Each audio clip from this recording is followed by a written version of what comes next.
Hi guys, this is Mako, your Kuripo Traveler. So day 2 na kami dito sa may Siargao. Samahan nyo kami. Tara!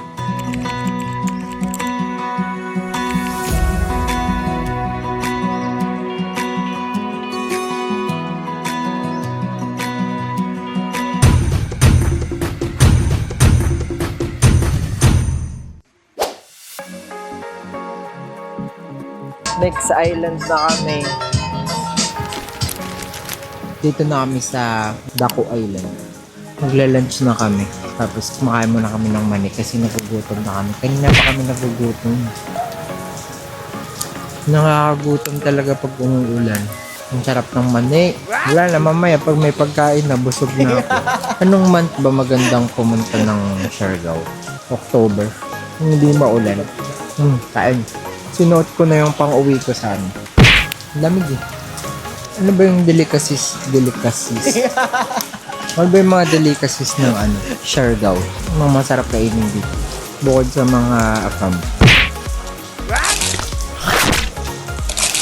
Wala, nabusog na talaga ako. Mamaya hindi na ako makakakain nito. Kain na kami. Ang tagal namin nag-antay dito. Finally, kakain na. Tignan nyo kung gaano ka big group yun. What? How are you? Ano ba yung pagka-boodle fight na ito, no, te? Yung boodle fight na boodle fight talaga. Ano yan, te? Hindi ko alam eh. Lahat yan kakainin. Boodle. Kasi di ba usually yung sa island hopping, yung kasama mo lang na nandun sa may bangka. Pero ito kasi parang nag-join force lahat eh. Parang ilang bangka na magkakasama sa isang malaking boodle fight. Ganun. Hindi ko na natikman yung lumpia. Ang daming. Parang ilang bangka yan. 1, 2, 3, 4, 5, 6, 6 na bangka. Sobrang boodle. Boodle fight, hindi boodle fight. Alam niyo ba kung ano to? Tejing, what do you call this? Aninikan nga.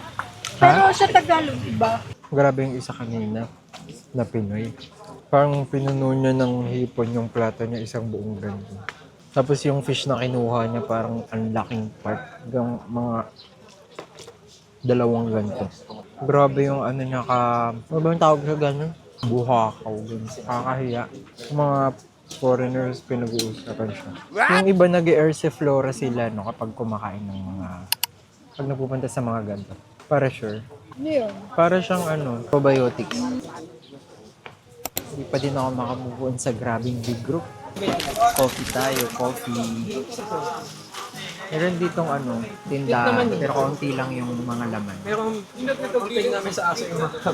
Order kami ng coffee. Ano lang to yung nasa sachet na coffee.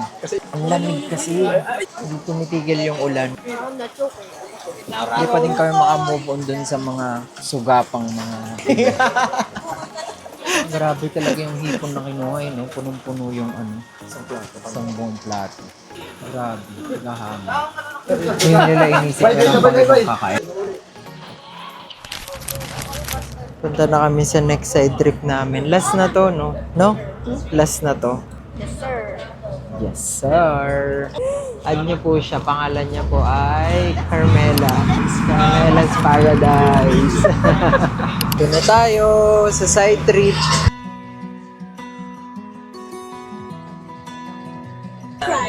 Dito na kami sa last spot. Grabe yung tigas ng buhok ko. Grabe yung tubig kong linaw. Look.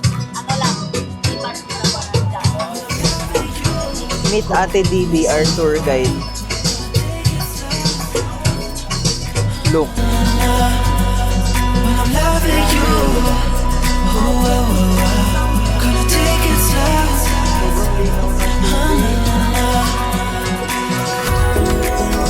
Wala pang araw yan Paano pa pag may araw yan? Di sobrang linaw na yan. Grabe yung amoy na itong dalawa. Pang malakasan yung angkit.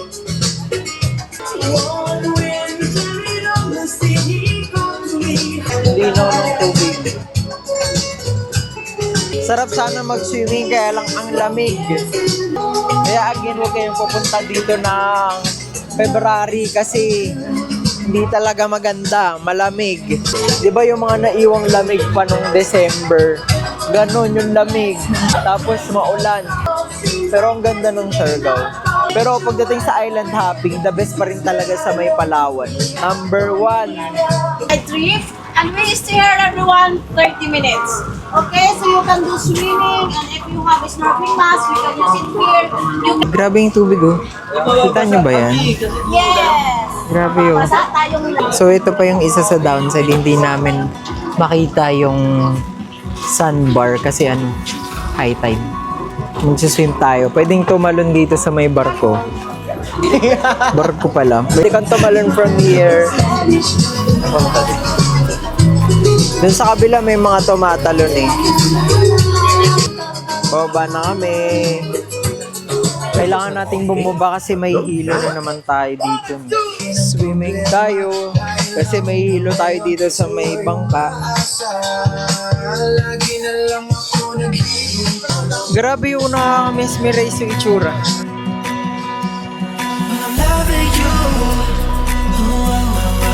Kuha na ko muna kayo dito.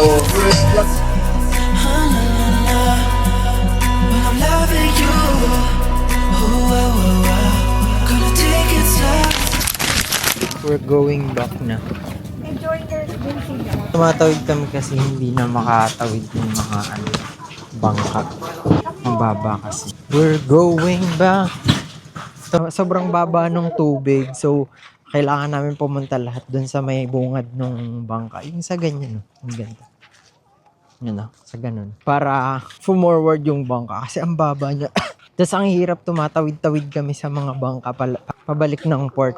Tapos yung kasama nga namin, yung magkakapatid na kwento ko sa inyo, nagdagdag lang pala sila ng 1,000. Good for everyone na yun. Parang 5 sila. Para nakahiwala yung food nila. Sana ganun na lang pala yung ginawa namin. Pwede pala yun, hindi kasi in-offer sa amin. Kasi ang hirap ng boodle fight, nakasama nyo lahat. Sobrang dami niyang maghahati-hati. Hindi na ako nakatikim ng lumpia eh. So yun, parang masukay kung nakahiwalay ko. Pwede pala yun eh. Tapos 1,000 lang naman, tapos 5 na sila. So parang ang additional lang ay 200 per head. Hindi ko alam kung may minimum sila, ganyan. Tapos na half day lang yung yung tour. Hindi siya yung full day, kagaya nung iba dun sa Palawan. Nakakangawit. Saka may itong camera na may hawak ang ganito. Walang sulto.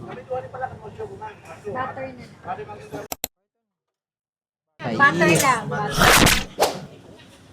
Mais, sarap. Ang sarap ng mais. May mga kwek-kwek doon, pero ito yung mas prepared namin. Fiber, no? Ito na si Ate Didi.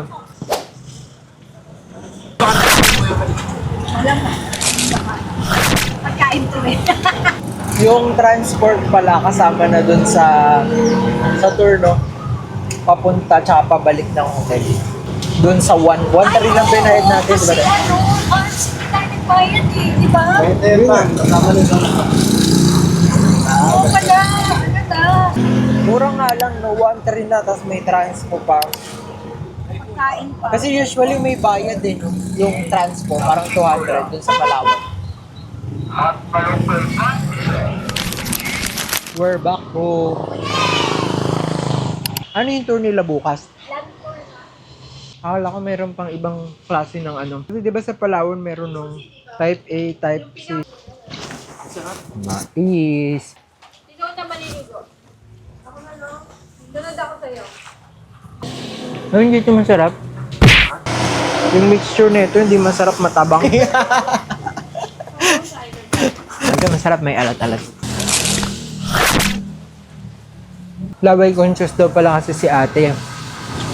Kaya nag-request siya ng Parang nung nalaman niya na boodle fight, sabi niya, pwede ba mag-request kami ng food for sa amin? Kasi laway conscious daw. Hindi daw siya comfortable niya. Ganda ng live. Sabi dun sa TikTok na napanood ko, yung pagpunta daw dito ng February maulan, nakakasira daw ng travel mo. Nag-enjoy naman tayo no kahit maulan. Kasi naman kung paano ko may iba kasi na mabilis talagang mairita sa mga minor inconvenience. Wala pa kaming next activity. Grabe yung pagka-spontaneous. Baka magtulog lang tayo nito mamaya. Meron kaming kasama doon na niyaya kami sa tour nila the next day. Magla-land tour sila. Pero ayaw namin sumama kasi mahirap kasi kapag tour talaga. Limited yung time, hindi mo siya ma-adjust, ganun. Tapos kagaya kanina, gusto pa namin maligo dun sa may dagat. No, te? Kaya lang, lahat sila mga nasa bangka na. Tapos kami na lang yung inaantay. Nakakakaya naman, ayaw namin maging inconvenience sa kanila. Kaya ayaw din namin masyado ng mga tour. Sunod ulit, i-upload ko yung mga videos namin dito sa Siargao, yung stay namin dito sa Siargao. Panoorin nyo, kaya please follow, share, and subscribe. Bye!